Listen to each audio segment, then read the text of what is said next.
Hello from Downing Street, where an emotional Theresa May has announced that she will step down as the Conservative Party leader on Friday the 7th of June. In a statement here outside number 10, she said she would stay on as Prime Minister until a replacement had been found. Mrs May said she had reached the decision after realising she could not get her Brexit deal through Parliament. Back in 2016, we gave the British people a choice.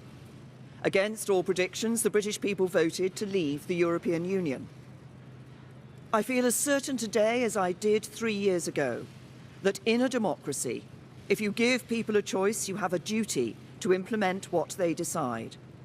I have done my best to do that. I negotiated the terms of our exit and a new relationship with our closest neighbours that protects jobs, our security and our union. I have done everything I can to convince MPs to back that deal. Sadly, I have not been able to do so. I tried 3 times. I believe it was right to persevere, even when the odds against success seemed high. But it is now clear to me that it is in the best interests of the country for a new Prime Minister to lead that effort. So I am today announcing that I will resign as leader of the Conservative and Unionist Party on Friday the 7th of June, so that a successor can be chosen. I've agreed with the party chairman and with the chairman of the 1922 committee that the process for electing a new leader should begin in the following week.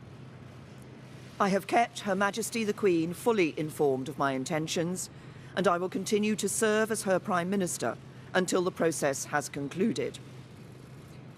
It is, and will always remain, a matter of deep regret to me that I have not been able to deliver Brexit. It will be for my successor to seek a way forward that honours the result of the referendum.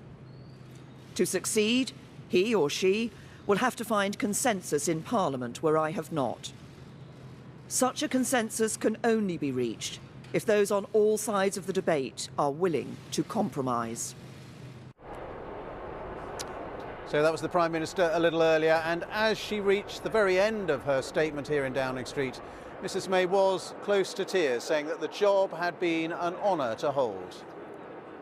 I will shortly leave the job that it has been the honour of my life to hold. The second female Prime Minister, but certainly not the last. I do so with no ill will, but with enormous and enduring gratitude to have had the opportunity to serve the country I love.